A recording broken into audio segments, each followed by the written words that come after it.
Welcome back to the Cinnamon Effect. I'm Kimberly Hand, and today I have Shannon Griffin, who is an intimate portrait photographer whose process is slow, highly interactive, and contemplative. Her photographs evoke a feeling of strength and the rawness of a woman's life. Her clients become their own muse, and Shannon creates experiences where women feel beautiful, important, powerful, and most importantly, valued. She gets to know the women that she photographs on a deep level before even putting them in front of her lens, believing that the truest art begins with feeling and not technicality. Shannon wants other women to feel empowered when they see her work. Instead of comparison, she hopes they will see themselves in the women that she photographs. Shannon Griffin. Hi. Thank you so much for coming here. Thank you. I love being face to face with you. I know. Me too. Me too. We connected over social media, which is kind of a common thread in how I've met a lot of really amazing people that I've had on the show. And I really connected. I feel like I want to preface this with this conversation is definitely going to be more than about photography. This is when you look at your work, it's so beautiful. It's so raw. When we were talking, before this, you were telling me a little bit about your process and how it is slow, and you really get to learn a lot about your client and who they are and what their goals are. And I think it really shows in what you produce. So will you tell me a little bit about your process? Yeah, sure. So the first time someone inquires with me, I send them my process page. I actually have a question on my inquiry form that's kind of like my red flag question that asked, what's your intention of working together? And they can either select a quick session with a few prints or to create art together. So I kind of know immediately if they just want a quick session, they're probably not going to like my process. So I talk to them a little bit and say, why don't you look this over? And then if this looks like what you were envisioning, let's move forward with a questionnaire and discovery call. So this is where a lot of people will drop off because they'll see like, we're going to spend weeks together kind of getting to know each other. And if people aren't wanting to go to that vulnerable space, this is where some of them will be like, your photos are beautiful, but it's not really my intention or what I'm looking for. I just want some sexy photos. And I'm like, that's not what we're doing here. So once we move to that questionnaire, that's where we really go deep, where I'm asking them some questions where they have to sit and think. And sometimes there's some silence, and I like that, where I ask the question and they're like, I don't know. I hadn't really thought about that. And I'm like, okay, we'll sit here. And I want to wait for that answer. Just holding that space for them that I feel like, especially mothers, we don't get a lot of that. It's a lot of us setting the intentions. It's a lot of us taking care of everybody else. So it's a space where a woman can come in and I can say, I've got you. And there's nothing you can say that's going to turn me off from you. And this is a judgment-free zone. A big part of my process, is I get vulnerable too. So I would never expect someone to come to me and put their heart out there and me just be like, oh, okay, thank you for sharing that with me. It's very much a give and take to where I'm creating that space, because they're about to come to me and be naked or half naked, or just being in front of the camera in general is a very vulnerable thing. And so I want to get to know them on that level first, where that vulnerability starts with the connection before they ever step in front of my camera. So it's really getting to know them and them getting to know me. They should trust me just as much as we should build that up together. Yeah.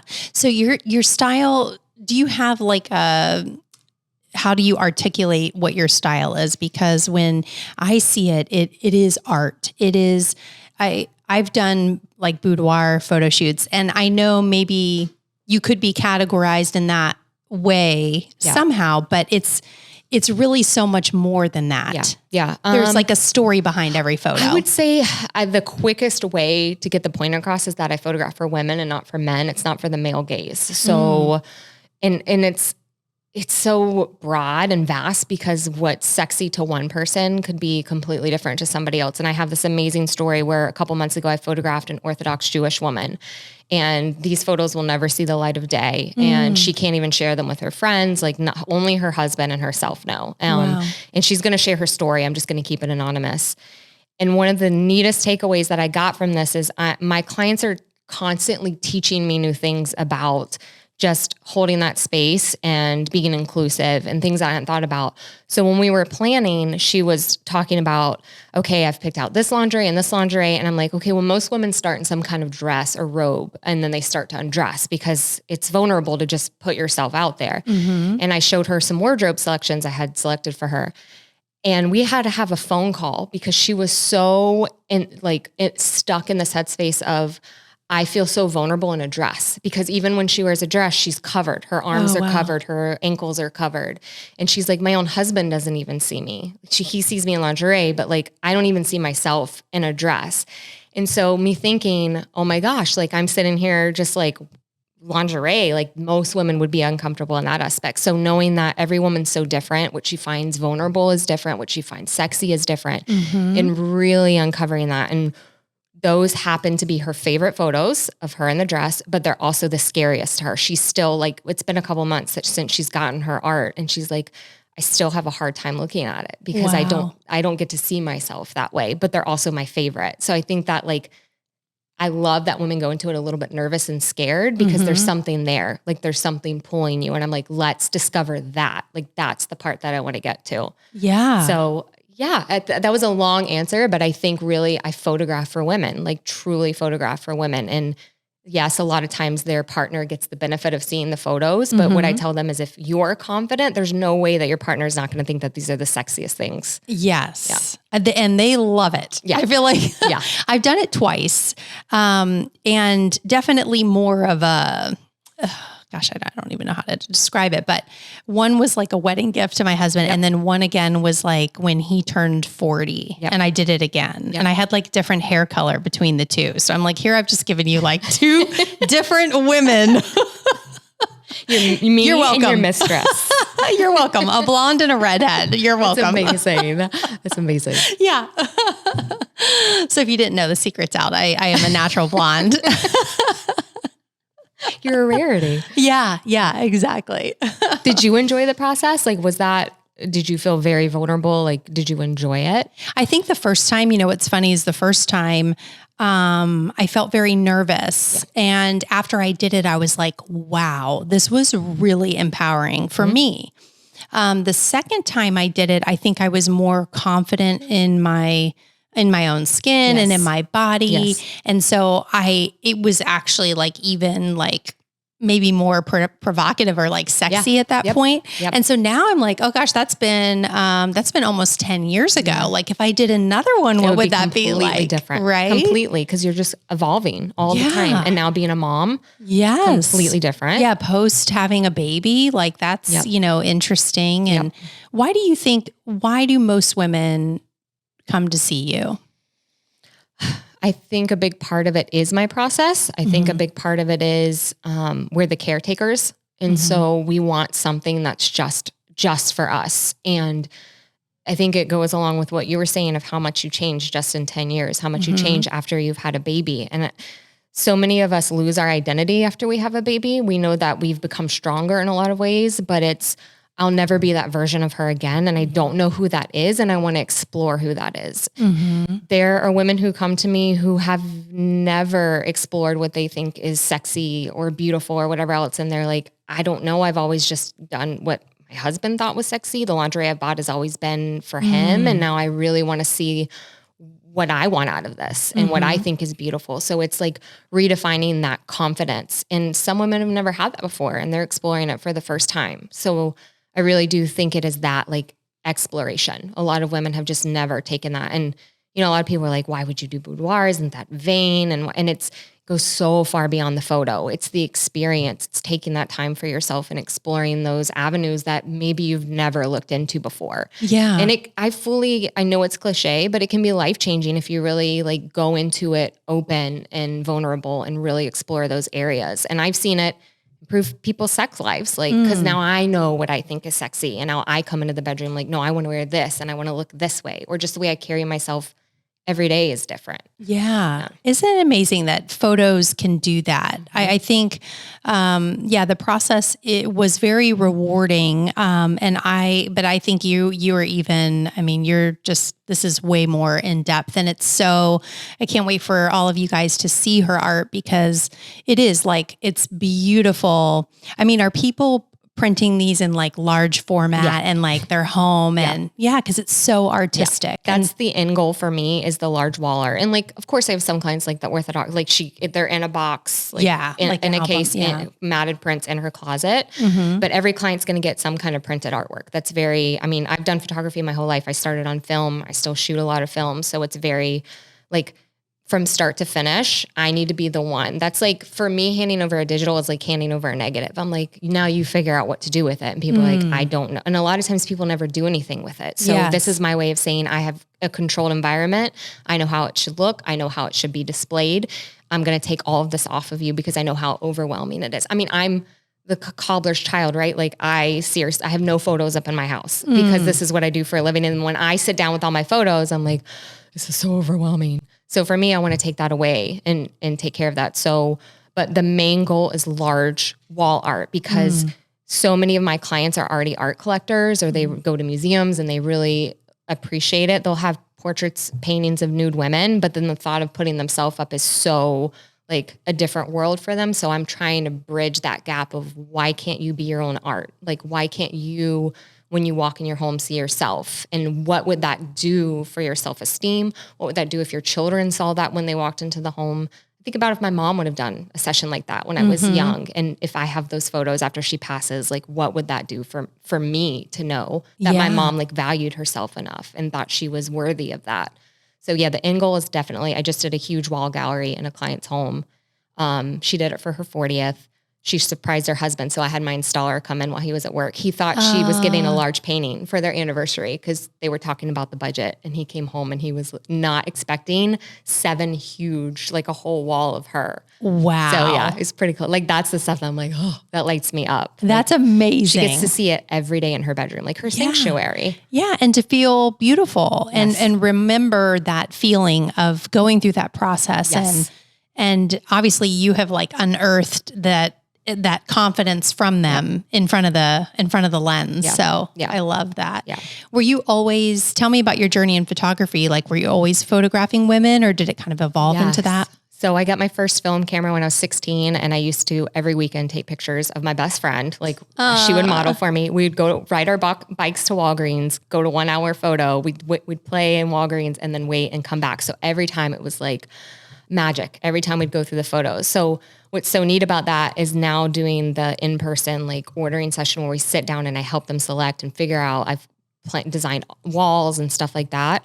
It takes me back to being 16, where the biggest joy was watching her face as she's seeing these photos. And I was in person with her, like watching it. So it's come full circle where I get to sit with them and they see a slideshow and they're sitting there like, that's me. That's not me. I'm like, that's you. I don't do a lot of Photoshop. Like, that's you. Wow. And so that part's really magic. So I went to school for photography. I went to the Art Institute of Fort Lauderdale. They're closed now. And then I started in weddings, which I feel so many photographers do. And then in 2020, I was like, it's time to step away. I can't do weddings anymore. I loved my clients, but it was just, I have really bad anxiety, and like the week leading up to weddings, I would feel ill, and it was just, I could see it was that. a lot of pressure. You can't call out. Like, if you have the stomach flu, you're literally throwing up in the trash can and like shooting. So it was a lot of pressure. And then in 2020, I was like, I just want to do boudoir and families. And I took it off my website. And then a week later, I ended up getting like my dream client, who was the first one to go through my new process.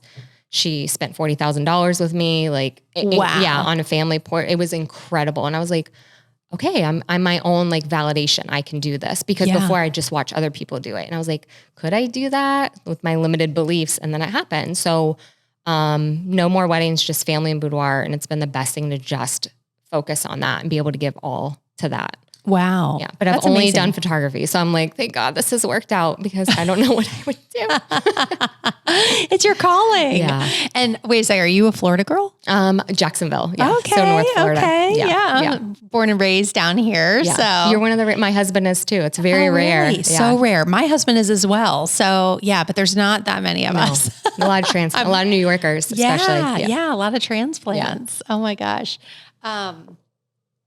So it sounds like you have done a lot of inner work to get to this place and to be able to be a space holder and facilitate this for other women. So do you want to share anything about your journey? How deep do you want to go? I feel like you're so open. And actually in our first conversation, we hit it off and you were really open and honest with me. And I love that. I love someone that can like go deep with me in the first 5 minutes. I'm always like, how deep? Because I can go a little, like, how much do you want to know? I know. I love that. Go deep, girl, whatever you want to talk about. I'm very much like, I want everyone to be able to tell their own story. But for me, I was married before and it wasn't great. And we were in therapy for 5 years. There was a lot of infidelity on his part. And I started to notice, I used to be a very confident woman and I started to notice my self-esteem. And I would look in the mirror and like so many women do when they find something so traumatic is it me? Am I not wearing enough makeup? Am I too skinny? Am I too big? Like just everything that I could think. I tried to buy pretty lingerie, like all of it. And nothing was working. It wasn't me. I wasn't the issue, but I couldn't get to that place because he was my whole world. And when you find out something like that's betrayal and it's devastating. So what ended up happening is I was photographing these women and I was seeing that I was making them feel seen. So even though I wasn't getting it, there was a way that I could give that to somebody else. And it was almost a way of therapy for me where I'm like, okay, they're happy and I'm giving them a way to get through whatever they're getting through. So I started to notice that's when it was really evolving, is when I was in a really dark place because it was my light and it was my way of therapy. And I remember when I was getting out of that marriage and with my now husband, I was really worried because as artists, we're told like you make the best art when you're depressed and you should live in that. And you think of like Picasso and all of that. And I was like, I'm scared that if I get happy, my art is going to fumble. And what I started to realize is it just changed. And the art kind of remained the same, but I was in a better place that I was actually better and showed up more for my clients because I could hold that space for them better. And I was in a healthy place to where they could tell me something and I would carry it for a little bit, but then I could let it go. Whereas before I was just like living in that trauma, like constantly. So I think that's kind of how it evolved to where it is now, is it started in a dark place, but now it's just like, it's my everything. It's my light. Like, I can't, even if I won the lottery tomorrow, like I would still wake up and do this because it's all I know. Like it's really all I know. And women are just love women. So. Well, you really capture the beauty. I mean, I think there's women, pregnant women, and there is some lingerie. It's so tastefully done. It's beautiful. I love it. I was so drawn to it. Also drawn to what you're saying behind all of that too. So when we got on the phone, we connected talking about being mothers and kind of mothers, I guess, like a slightly older end of the spectrum, right? Yeah. Like we started a little bit later, both you and I. So, but you had some interesting thoughts about your motherhood journey, which I connected with too. So do you want to share anything about that? Yeah. So full honesty, never wanted to be a mother. I didn't have the maternal gene in my body.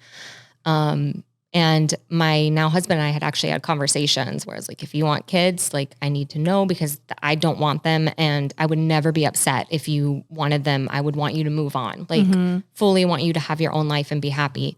And he was like, no, I want you more than I want kids. So that was our plan. We adopted a puppy. And then a week after we adopted him, I found out that I was pregnant. So that was fun. And I don't know what it was. I was 38 and I was like, okay, I've done the traveling. I'm with someone who I see being with for a long time. I'm happy in this relationship. I'm happy in my business. And I guess like, let's do this. And so we moved forward. And a big thing for me when moms come to me is I don't want them to feel like they have to preface anything with, I love my child, but like you never have, I know you love your child. I want to be a space where you can tell me how awful it is at times. And so I've, from the beginning, as a way of my kind of journey and healing, as I've shared my story, I felt very lied to. I felt like I know everyone's experience is different. And there's women who really want children and they love it. And they're like, yeah, it's hard, but I love it. I'm like, how could no one have come to me and been like, this might not be the best thing. This might be the biggest mistake you make. So for me, I wanted to come out and say, this is awful. Like the first year of her life, I was very depressed, very anxious, had the rage, all of it. And I just felt invisible. And I felt like, am I the only one that am I a bad mom? Am I the only one who feels this way? And when I started posting about it, woman after woman after woman was inboxing me. She's like, I could never say this, but I feel like I can trust you. And this is how I feel. Yeah. And so I've been fighting it. And I honestly feel like, as of maybe 2 months ago, I'm starting to come on the other side where I'm starting to be like, I'm not as resentful. This wasn't a mistake. And you know, that's not easy to say, but I think it's important to say. And I'm very honest with women who are on the fence about having a child. I'm like, if it's not a resounding yes, it's a no. It's a no. It is, no matter how good your relationship is with your partner, it's going to change. No matter how great your business is, it's going to change. But there's also, I want to be honest, say there's a lot of pros to it too. I feel like you and I talked about my grace with mothers and the space that I hold for them now of just, you need a reschedule, no problem. I know what that's like. Your kid got hand, foot, and mouth. Oh my God, can I send you some meal? Like, oh God, the hand, foot, and mouth. My God. Yeah. So like that space of just, okay, I have to do our ordering session, but my son's homesick today. Can he be at it with us? Absolutely. Yeah. It will take as many breaks as you need. I've got you. So it's changed me in a lot of really great ways too. So I say, I'm going to check on me in a year and see how I feel. I feel like I'm getting less and less resentful. And I know it sounds awful, but it changed my whole, as someone who never wanted a kid and was very happy with where I was, it was like throwing a wrench in it to where now it's all about her. Like nothing is about me anymore. And so adjusting to that has been, it's been a lot. It's a lot. Yeah. It's a lot. And I appreciate that honesty from you, because that is something that mothers, we don't talk about it. And there's not a mother that I know that hasn't struggled hard, you know, and I think it's always the ones that can be open and honest about their feelings of this is not what I thought it was going to be. Those are the moms I see that like love the hardest, because they're so, you know, you're really putting a lot of thought into the decision to do it, you know, to have a child, and really what all that comes with. I think being an older mom, and I mean, I say that like lightly. I know mother people are having babies into their 40s and stuff. You have to consider, we are older moms. Yeah. And so I was like 36 when I had my son, and I thought, oh my God, I get it why people have kids much earlier, because first of all, it's like really hard on your body. 80. I feel all the time. 80. My skin has aged 10 years until. Yeah. It hits different when you're like, you know, older 30s into the 40s. And, so can we just normalize that mom struggle? It doesn't mean that you don't love the shit out of your kids. Obsessed. You know, it's the biggest dichotomy. Like I'm so obsessed with it. This is how I try to explain it to someone who doesn't have kids. And I'm like, try to take this with a grain of salt. I know this is going to sound awful. If I could go back, not knowing how much I would love her, I would not choose this. Now that I know her and love her, of course, like I would jump in front of a train for her. She's my whole life. But if I could go back, not knowing this love, I would not choose this again. Yeah. It's the hardest thing I've ever done. And I just can't even imagine. Now the rest of my life, I have my heart living outside of my body, and I will worry about her the rest of my life. I will never sleep the way that I used to sleep. I will not take care of myself the way that I used to, because I have someone else now that means more than me. Yeah. And that's hard. That's really hard. I feel that same way about my son. I mean, he is my life. I told somebody he was my soulmate the other day, and they were like, wait, what? And I was like, yeah, I know that sounds weird, but I feel like I know him on, I don't know. He was in my body. Like he's your DNA. He's my DNA. Like, and he looks like me. And it's all these things, you know, it's just, I know him on such a deep level. I know the moment, like he just had diagnosed with an ear infection and he goes, oh, my ear, like just the slightest, he was like, and I was like, I think you have it. Like, I feel like I just know, like I have this intuition about what he needs at every second, you know? Yeah. Cause you're in tune to him. Yeah. I feel like so dialed in, you know? Yeah. But I kind of had the same, you know, a little bit of the same journey where my husband and I, well, first, when I started dating him, he said he never wanted to get married and he never wanted to have kids. Sounds like me. Yeah. And I was like, okay. So I wasn't really sure either, to be honest with you. You could have gone either way. I could have gone either way. And I was like, well, we could live like Goldie Hawn and Kurt Russell and, you know, and just do this thing for a little while. And then he wanted to get married. Actually, it was kind of like because I thought, I'm not going to talk about it. I'm not going to bring this up. I'm not going to be that kind of, ultimatums, none of that. No. So one day he came and he was like, well, I don't know. What would you think about getting married? You know? And then the baby conversation, it was like, actually, I don't drink anymore, but I was drinking a lot of red wine. And I was like, I looked at him and I was like, I want a baby. And he was like, what? Like where did this talk about this in the morning when you're having coffee. Let's see how you feel. Yeah. So I was like 35 at the time and he's like, well, what do you mean? You want a baby like right now? Like what's going on? You know?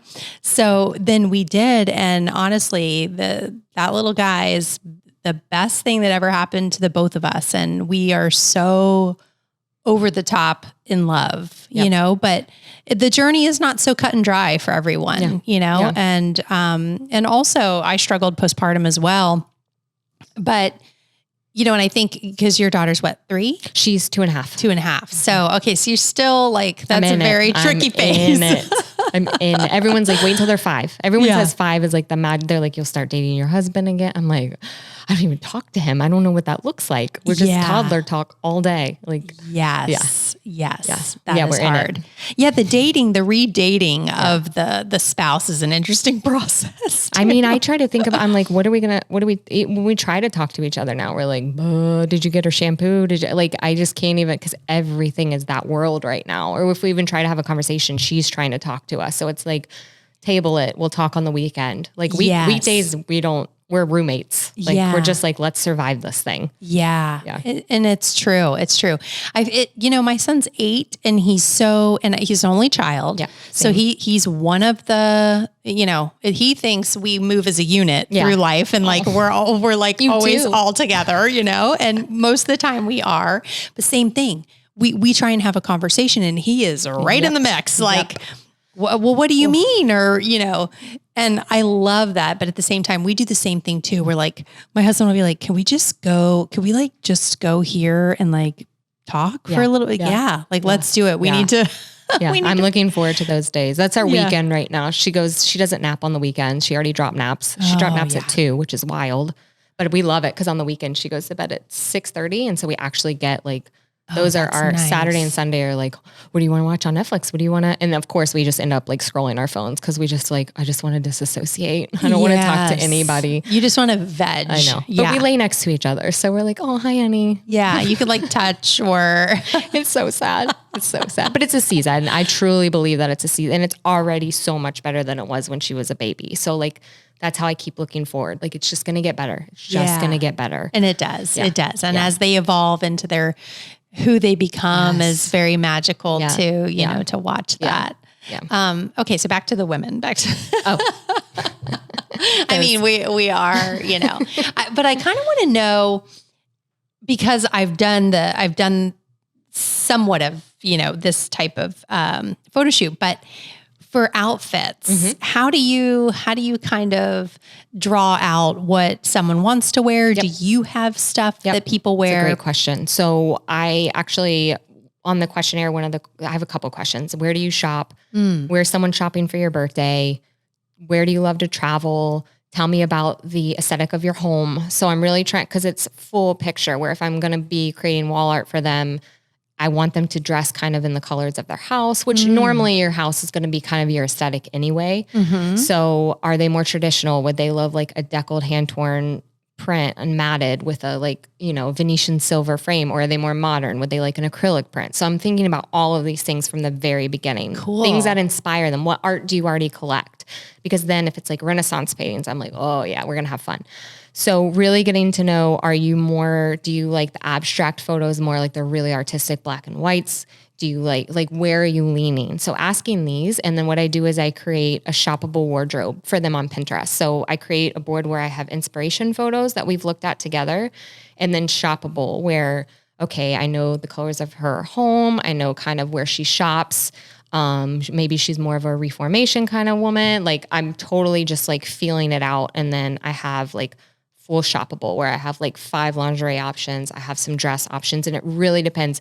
Are they doing a session on the beach? Are they doing it with plaster walls? Are they doing it in their home? Because all of this is going to like factor into what they're wearing. I know a lot of photographers do like client wardrobe. I don't do that because everyone's so different, and I want them to come out. I don't want them to wear the same dress that 5 other women have worn or whatever else. I want their voice to come out.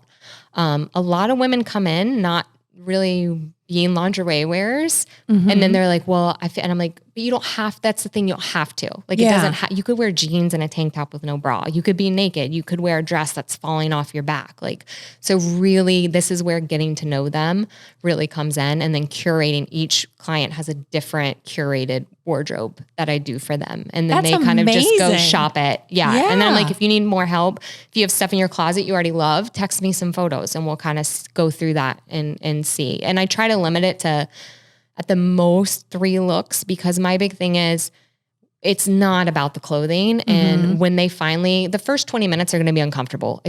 Like most people don't like being in front of the camera. It's very awkward. We're getting to know each other like face to face. And so when they start to get in it, the last thing I want is, okay, stop, change your wardrobe. So I'm like, let's keep it very simple, like 2 maybe. And then that's where we'll kind of go from there. And then if we have extra time and they want to change, then maybe 1 more outfit or nude. How long is your session typically? Usually about an hour. It just depends. If it takes them longer to get into it, then I'll, take as much time. I take a max of 2 sessions a month. I'm very limited because I want it to be like fully, if we schedule your session and it's raining or something happens and we need to do the day before or the day after, if you get sick and we need to reschedule, I like to have that space for them. I have also, with my anxiety and I'm an introvert. So when I do these sessions, it's like therapy. Like I take a lot on, and after the session, I need like a week before I even look at their photos. Like I'm seriously like, the next day I'll be watching Netflix in bed all day. Like I fully have to like recharge. Yes. So yeah. So that's basically, I think that's the rundown. Yeah, that's so interesting. But I love that you honor yourself as well in the process, that you're like, what your capability is, and you create magic. Yeah. And so I could see how that would be exhausting. Yeah. And I mentor other artists, and, I fully believe that I ask, what does it take to do your best work?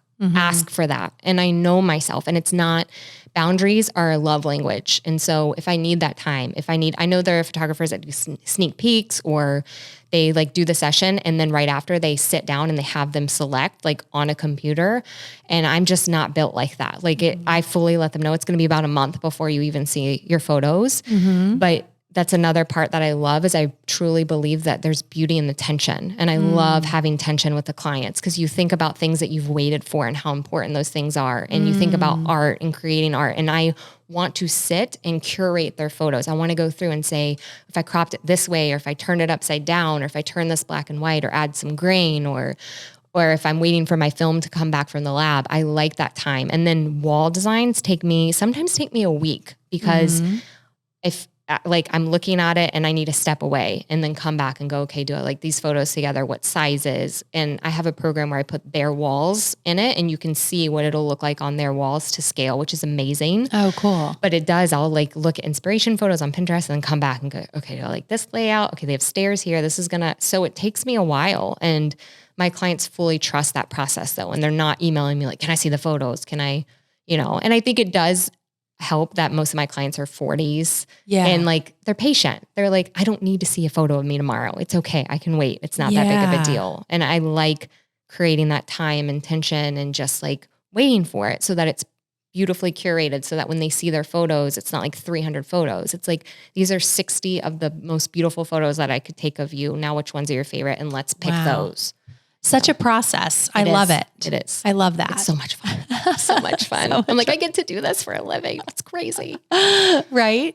Have you had any experiences with clients, like memorable, like that you just told us about the woman that is not really ever seen in a dress? Yeah. I mean, so every client has a unique story, right? And most of them, like this morning I had coffee with a client I photographed over 2 years ago, and we still meet like every 6 months. The one that I just did the huge wall gallery of, we get coffee regularly. I'm emailing, I'm sending handwritten cards. We're calling each other. Like it's, we do become really close with each other, because they're like, that woman, the Orthodox woman's like, do you do therapy? Because I can't even talk to women in my community about like stuff like this. Yeah. And I'm like, well, no, I'm like, no, I don't. You should hire a professional. But yeah, we become friends, because I know parts of them that they are not even telling their sisters or their moms or sometimes their spouse. So it's a very, very personal thing. I feel like every woman teaches me something. I get something out of it. And I'm so grateful for them. Like I truly believe the women got me through my last marriage. I feel like they got me through my postpartum. Like it's the only place that I slow down. When I have my camera out, I'm not thinking about anything else. And that's the only moment in my life that I'm just like laser focused. And for that hour is just magic. And like for someone to trust me to create that with them is like the biggest honor to me. Yeah, biggest. that really is. Yeah. That's so special. Yeah. Do you take pictures of your daughter? Yes. Yeah. I probably like a gazillion. Well, I take a million iPhone, but I got my film camera out and I just have film sitting there and I'll pop it in every once in a while. But what's so cool is I have a couple rolls and I want to wait until the end of the year. So I'm going to send it all in to get developed, and I don't want to see them yet. And I feel like, cause they change weekly. So I'm like, and I do it with my digital too. But the film ones make me like slow down. I can't see them while I'm taking them. So it's like, that I feel like will be magic when those come back to me. So I'm trying to be better about like real camera taking photos of her, because there is a difference in videos. Like I have a beautiful digital camera that takes gorgeous video. And so I'm trying to be better, because I love photos, but there's something about sound, and being able to hear her little voice years from now is going to be magic. I know. That's what they say about the voice. And I know, especially with like little boys, they're like, capture that voice. Oh my gosh, before it changes. Oh before my it's God. Like this. Yeah. I know. It's already evolving, at 8. And I'm like, and their little movements. I could cry thinking about that. I know. I can't. I know. My guy just lost his 2 front teeth. And so I'm like, how do we just capture this? I mean, it's such a special moment in time. Take a million photos, take a million videos. Just do it. Just do it. Oh my gosh. And just like the little, like almost lisp that happens when. I know. I'm not ready for her to lose her teeth. We've got a while, but I'm like, Yeah. There is something about that, milestone that I was not ready for. I'm sure. I'll tell you. And then I was like, and he's actually one of the last ones in his class to kind of lose both of them. And I cried. I did. I'll cry. Yeah. I'll cry. It's funny when things hit you that you're like, why is that hitting me? It's teeth. Yeah. But it's like, what's coming. His grown up teeth are coming. What does that mean? He's growing up. Totally changes the look of their face though, you know? Yeah. And oh my gosh, I know. I'm not prepared. I'm so not prepared. There's so many things coming that I'm like, I just want to put her in a bubble. Like, I know. But someone was saying, to me, you don't ever want to say that you don't want them to grow up. You want to have them evolve into all these, different phases, and each one is so beautiful and just so different and special. And so I'm excited. Yeah. I'm excited to see who she is as a person, because you have this idea of your child, and I can't wait. Like, I'm so excited for that. And I'm not a baby person. Like, it was great, but I want to see her in her, like, I feel like when she's like in her 20s, that's going to be my like thrive. Like, let's go have brunch. I'm going to come visit you in college. Like all of that. And I love only having one, because I'm like, where are you moving to? Because mommy's going to get a house 20 minutes away. Yeah. I don't have to split between 2 children. I know. That's what I say to my son too. Yeah. I'm like, I'm following you. And he's like, I know, Mom. You're like, I'll find you. I know. Hopefully his wife is okay with that, because I'm going to be around. all the time. Makes me try and have more grace with my mother-in-law, who's like a mom of boys. It's hard with the boys because they tend to go off and what do they say? It's like the slowest breakup of your life too with a boy. Prepare yourself. Yeah. The teeth are like slowly preparing you. It's coming. Yeah, I know. He's growing. It's I'm growing. sorry. I'm so sorry. I know. How'd you meet your husband? So I've known him 20 years. Oh. Yeah. We met at the Olive Garden. No way. Yeah. Yeah. Unlimited salad and breadsticks? He was a salad maker and I was a server. Oh I had my gosh. transferred from the Jacksonville one. Like who transfers at the Olive Garden? Like it's some 5-star restaurant. It's like a great company though, I was think. so young. And so we met and we were actually like best friends for like 6 months. I was with somebody else and then we broke up and then we started dating and then we were so young. It was one of those where it was just like timing and off and on 20s. And then I met my ex-husband down here and then we moved up to Tallahassee for about 6 years. And then when we were going through our separation, we reconnected. I had put something cryptic on Facebook. I'm not someone who posts my business on Facebook, like as far as like relationships or anything. And he saw it and he just knew me so well. And he's like, are you okay? We hadn't talked in like a year. He was actually at my wedding. Like that's how close we were. And I was like, actually, and then we talked for like 5 hours that night. And then 3 months later, I moved down here because I was like, if it doesn't work out, I'm back in South Florida. Like there's great clients down here. I'm not happy in Tallahassee. And so I was like, what do I have to lose? And here we are. Oh, wow. Yeah. Oh, and married how long? We've been married 3 years as of two days ago. It's been 3 years. We just had our anniversary. Congratulations. I forgot. I'm so bad with thanks. He's like, are we doing anything? I was like, for what? It's like our anniversary. I'm like, oh crap. That's right. Yeah.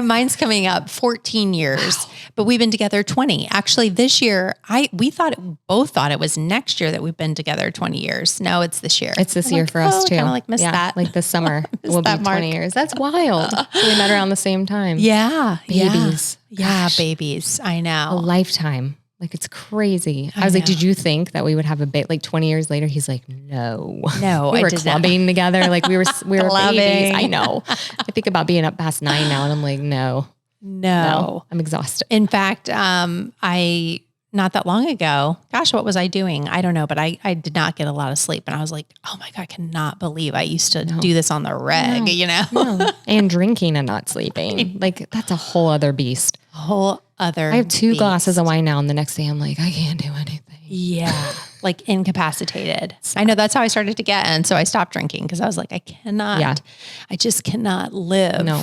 My husband and I have cut way, like, I feel like breastfeeding, seriously, and it sounds awful, kept me sober because I was so depressed that I just wanted to drink and drink and drink.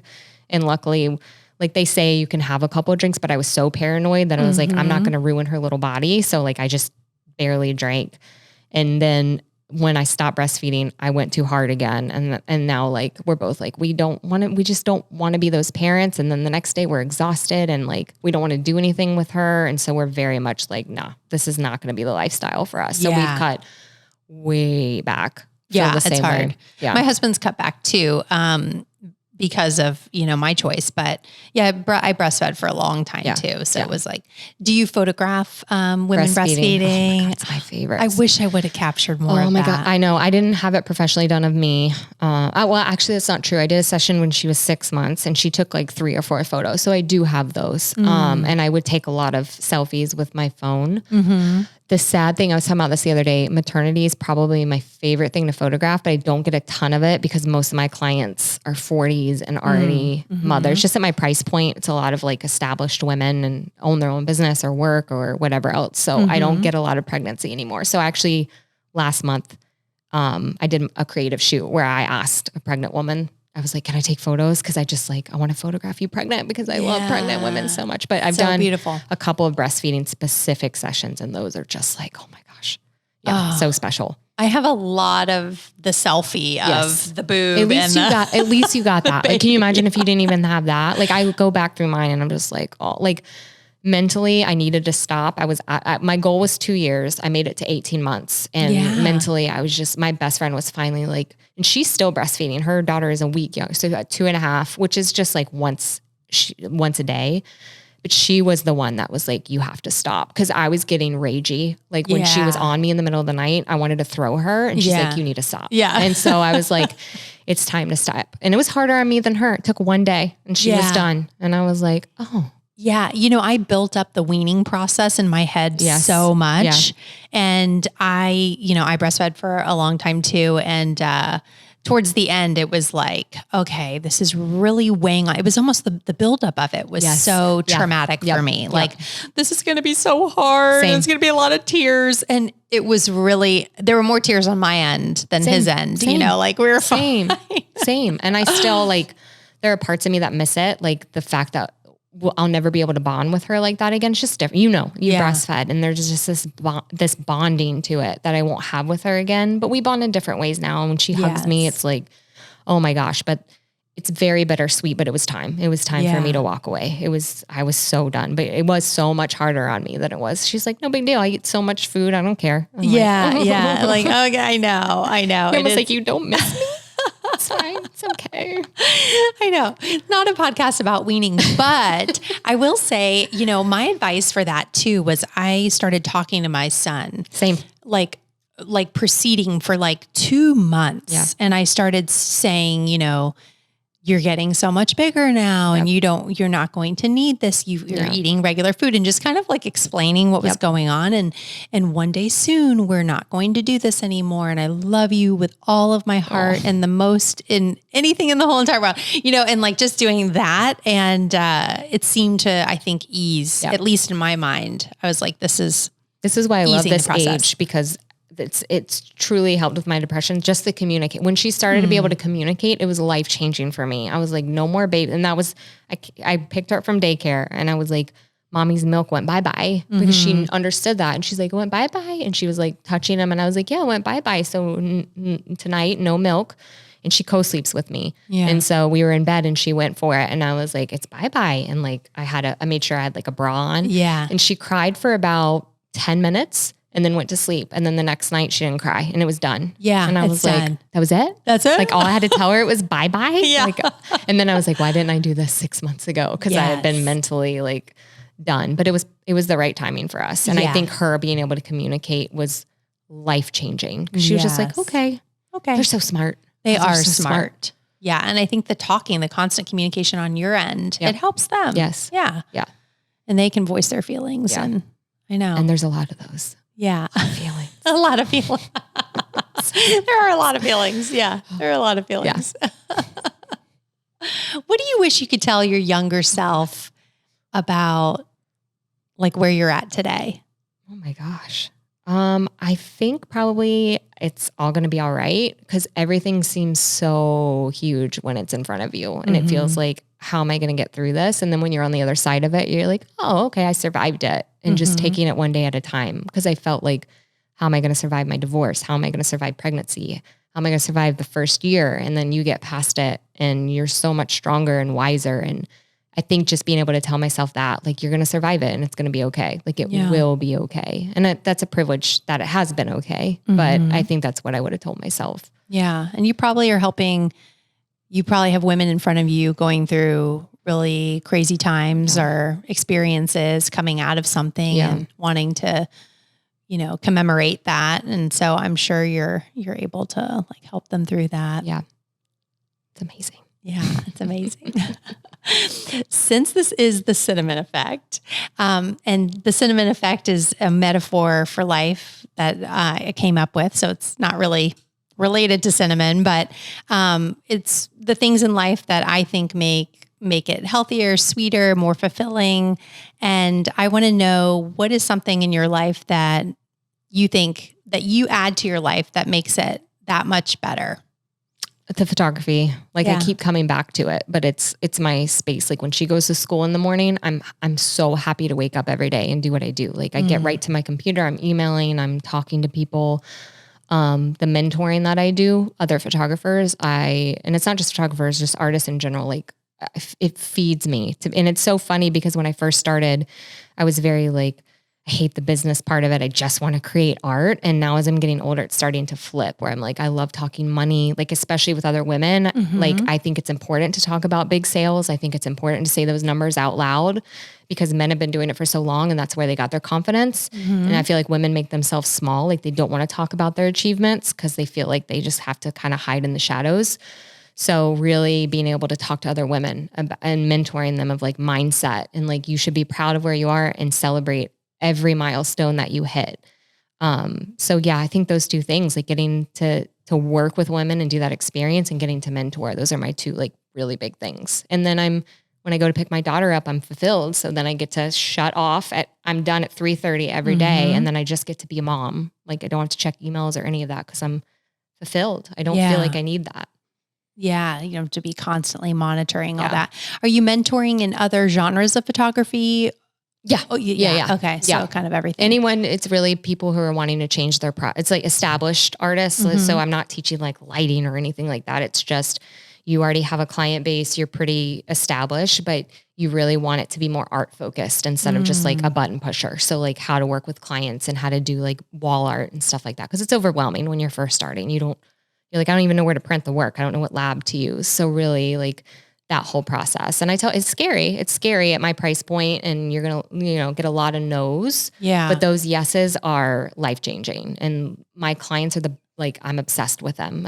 They're my friends. Yeah. So like changing that to where I'm happy, I'm never burnt out and I love what I do is huge.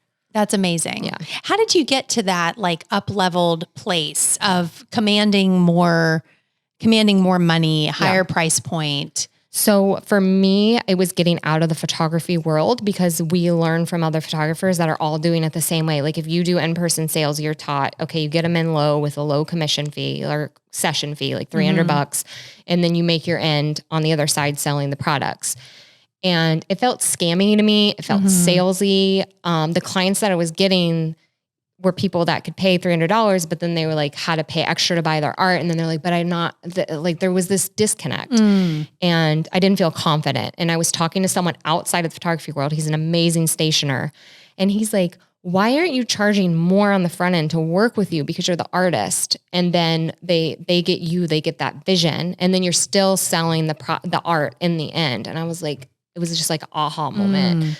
So just to work with me is $1,500. And that's like, that's it. But for me, it's like, if I'm only going to take 2 sessions a month, I can only do so much and you're hiring me for the experience. I'm giving so much of myself.